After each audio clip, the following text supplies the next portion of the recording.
Nothing screams Wild West quite like a revolver, and whilst the futuristic metropolis of Night City may appear quite far removed from the barren wastes of 1800s Western America, inside the city at least, there is a definite parallel to be drawn when it comes to lawlessness. With that in mind, I think it's safe to say that a gun-toting lone wanderer strolling Night City and dealing out justice would not feel out of place in this game. So today I'm going to be ranking all revolvers in Cyberpunk 2077, testing each one out as part of a cowboy-inspired gunslinger build. We're going to be speccing heavily into reflexes, obviously, as that's where handgun perks are located, as well as cool for stacking cold blood effects and becoming practically invincible. And finally, in order to acquire most of the legendary revolvers, we'll have to spec 18 points into tech in order to acquire the Edge Runner Artisan perk, which allows us to craft legendary weapons. Anything left over goes into body, since a couple of the revolvers actually require 10 body to properly use. I've predominantly focused in perks which increase damage as well as accuracy, since revolvers of course are low fire, high damage guns. It's vital we land hits as often as we can. That's why I've also opted for a low cooldown Sandevistan with this build, which will allow us to slow time and line up more of those shots perfectly. Whilst I'll be ranking these guns specifically with this build today, I will do my best to consider the versatility of each weapon within wider contexts. However, if you fundamentally disagree with anything I say, think I've made a mistake or missed out something big, please don't hesitate to comment it down below. It helps me out for making future videos and also better informs other viewers. Anyway, without further ado, let's get into it. Kicking off this list, you'd better get used to seeing this beauty, as it has a number of unique variants featuring later on in the video. The Overture is the Desert Eagle of the Cyberpunk universe, and in classic Desert Eagle fashion, packs one hell of a kick. Able to take out most enemies in 2 shots, sometimes 1, this isn't a bad gun by any means, and at Legendary deals over 400 points of damage minimum. Most likely, if you've picked up a revolver during your Cyberpunk playthrough, it would have been a variant of this, and that's kind of part of the problem. This gun is incredibly common, and if I'm being totally honest, I find it a little boring compared to the others on the list. It's also a very unforgiving weapon, with pretty slow rate of fire and a tiny hitbox. If you miss with this thing, then that's not good, because you can't immediately fire another shot, and any inaccuracy can leave you severely suffering in the heat of combat. Now, whilst I'm sure someone will probably comment and tell me this isn't a problem, and to simply get good bro, I'd just like to posit that the recoil and fire speed of this gun actually does lead to far bigger accuracy problems than most guns in this game. Even having activated the Sandevistan and lining up a perfect shot, the enemy still appears capable of dodging me, simply by shifting their position ever so slightly. What's more, you can buy the epic version crafting spec from the weapon vendor in the Glen, but Legendary annoyingly can't be crafted, only bought from the weapon vendor in Arroyo. I really wouldn't recommend doing that though, as it's going to set you back 62,000 eddies. Fortunately, this gun does have better unique versions acquirable through missions, and all of which occupy a position higher up on the list. Up next, we have the regular DR5 Nova revolver. This gun is your modern rendition of the classic Wild West standoff at high noon type gun, with 6 in the chamber of a clearly revolving barrel. In essence, it's a very cool looking revolver, with a decent damage output and the speed to fire 2 shots every second in my build. An impressive feat for a revolver. I'll be honest, there isn't really a terrible revolver on this list, with each serving as a neat little powerhouse to be carried around. What this one does have though is one of the lowest DPSs of all the revolvers, coming in at 700, which is part of the reason it's second from last. Don't worry, I'm not ranking these guns purely based on DPS, there's a lot more to the game than that. Another problem I have with this gun in particular is the inability to craft rare and legendary versions. Instead, if you want to get your hands on legendary, it'll have to be bought from the weapon vendor in Kabuki, setting you back an insane 55,000 eddies. Furthermore, whilst I appreciate that they've kept a revolver-esque look to this gun, I wouldn't say I absolutely adore the design, and one thing I wish they'd done is kept the trigger under the barrel, as I think it would have looked a bit more Wild Westy, to be honest. In combat, this one is fairly decent and fires faster than you'd expect a revolver to. I don't think it paired great with the Sandy build here, since the speed is such that the Sandy time hinders my ability to fire multiple rounds in quick succession, something that isn't a problem for a lot of the entries on this list. You can spec up some of these problems with mod slots, sure, but that kind of applies to all weapons on the list, so I won't be discussing mods here unless I absolutely think it's really important. Anyway, whilst this gun is a decent entry by all means, there is much better yet to come.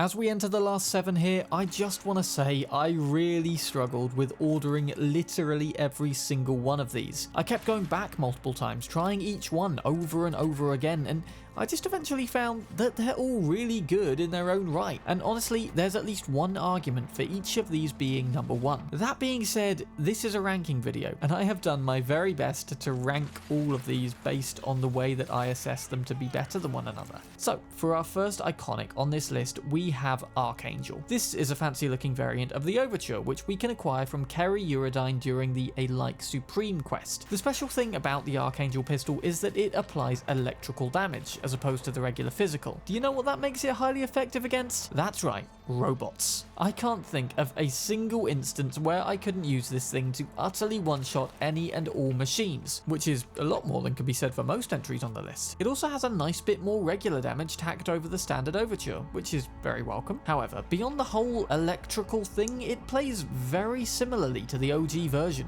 which is no bad thing for sure, but I'd argue that this variant doesn't house as many, shall we say, unique benefits to the others featured later. Still, if you know you're about to go fight a bunch of robots, then by all means, bring it along. Hell, I'd say this weapon is even worthy to be brought along on the Don't Fear the Reaper solo ending. Also, if you did away with the whole Sandevistan aspect I went for here and instead focused on acquiring a cyberdeck and legendary short circuit, that would be quite something, as you'd not only have the electrical damage from this gun, but you'd also be inflicting a bonus 5,000 electrical damage on every crit hit. Just a suggestion.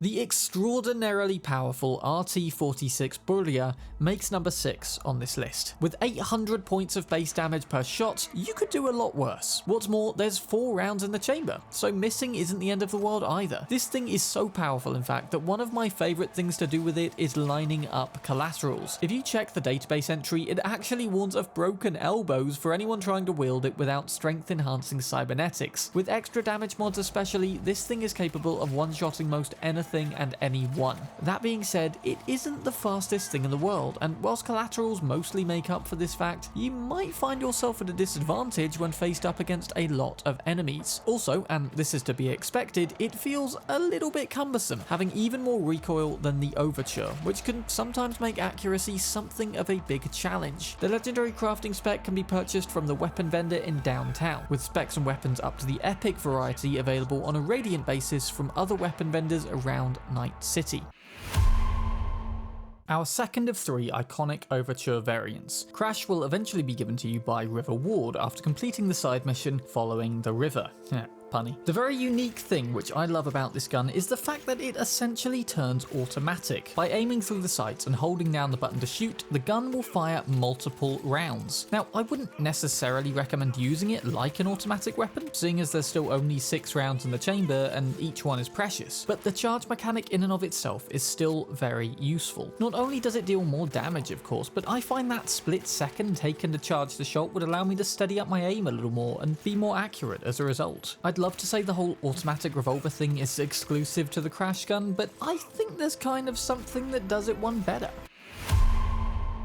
Fourth on this list is the DR12 Quasar. With 20 rounds in the chamber and a similar charge to fire consecutively mechanic as the Crash, the Quasar is 3 times weaker, but also 3 times faster, with the main drawback being a 2-second charge time, which I think is a little bit long. In terms of aesthetics, I kinda think this gun wouldn't look too out of place in the Fallout games. Now, I'm not gonna pretend to know every gun by name from Fallout, but I'm definitely noticing some similarities to guns I used to use in Fallout 4 especially. One of my favourite things about this gun is also its acquisition. Unlike the other non-iconics which cost you ridiculous sums of money, the legendary crafting recipe for this gun is automatically learned upon reaching crafting level 12, making it easily accessible to anybody who's leveled their crafting ability. Now, I know that the many bullet, fast firing nature of this gun kinda subverts the purpose of a revolver, but allow me to bring up again the legendary short circuit passive technique. As mentioned earlier, with legendary short circuit equipped, any crit hit from a weapon will apply short circuit damage as well. Therefore, the more hits on an enemy, the more chance for a crit hit, and thus the more total average damage. Now, I know that's a very niche build requiring a pretty high level before it can be fully utilized, but in my opinion, it's probably the best way to utilize the unique capabilities of this gun. we finally reached the top 3. Now, normally I'd be jabbering on about how these are the best of the best, leagues above the rest, rhyming, etc, you know. But honestly, this whole list has been very close, and there's not much of a dividing line here, although these are indeed my 3 top favourites. If you remember back to number 8, the DR5 Revolver, we come now to its vastly superior variant. Please meet Doom Doom. Now, Doom Doom is reasonably similar to the base DR5, with the change of being much faster firing. Indeed, Doom Doom can fire 6 shots per second, resulting in my DPS here being a ridiculous 1122, possibly the highest DPS I've ever achieved. In essence, this thing will fire as fast as you can click. Acquiring this one, however, can be a little tricky, in that it relies on certain decisions made way early on in the game during the quest The Pickup. Provided you side with Royce and Dum Dum here during that quest, they'll crop up again later in the game, giving you the opportunity to acquire Doom Doom from Dum Dum. This comes with a heavy sacrifice, however, as doing this will lock you out of the romance option with Meredith Stout, preventing you from acquiring an equally legendary weapon, Sir John Fallerstiff. But if beating people with dildo weapons doesn't appeal to you, then this gun is a brilliant alternative, and immensely satisfying to use. See, due to the effect of firing 4 rounds per shot, this gun has awesome spread, and in closer quarters, you're going to see multiple damage numbers bouncing off the same enemy. Something which, in my opinion, is just enjoyable to see. Oh, and yes, it is totally ripped straight from the Doom franchise, plain as day.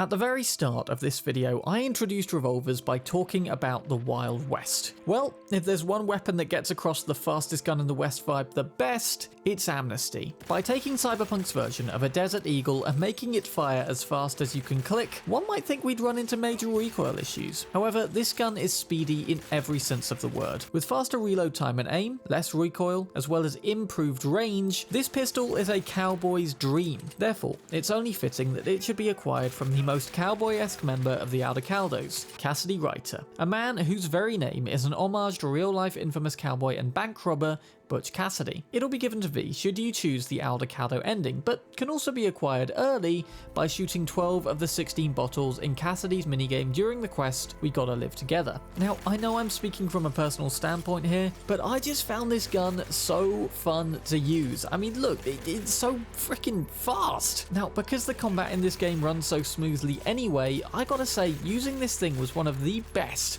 most overpowered cowboy experiences I've ever had. I still need to finish Red Dead 2, I just haven't had the time. Anyway, if you want to feel like a truly genuine badass, I seriously recommend you try this revolver. And the only reason it's not at number 1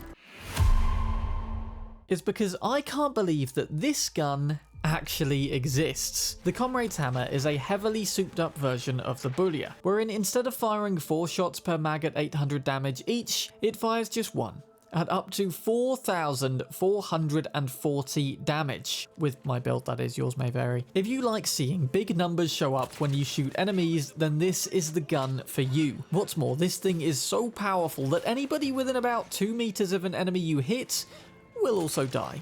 And sure, every shot comes with an irritating need to reload, but time it right, angle it right, and you can get a collateral of 3, 4, hell, 5, probably more in theory. Just in terms of sheer and utter power, this revolver, when lining up a good shot, is without a doubt the most satisfying to use in some respects. It also pairs great with the Sandeviston, which, as you know, I spec'd into the build of this video. Whilst the speed bonus doesn't allow for more attacks in this instance per se, it certainly helps slow time enough to ensure that that shot is lined up perfectly. Now, the Comrade's hammer can be acquired from a group of 6th Street gang members during an NCPD scanner hustle in Arroyo, of all places. And correct me if I'm wrong in the comments, but I'm pretty sure this gun does more damage per shot than anything else in the game. I mean, 30, 40, maybe even 50,000 damage on a crit hit is just so much overkill that it's hilarious. Now, whilst this gun isn't practical to use all the time, particularly in large groups of spread out enemies, it takes the top spot here simply on the gargantuan power levels which it boasts. It may not be the most practical in all situations, but what is a revolver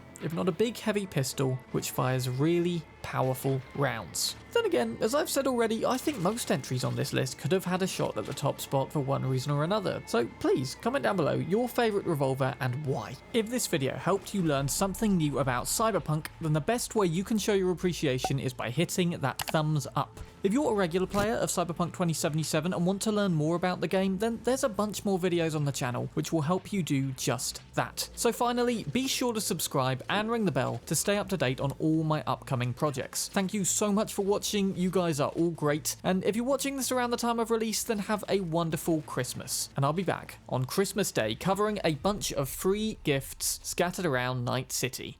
I'll see you there.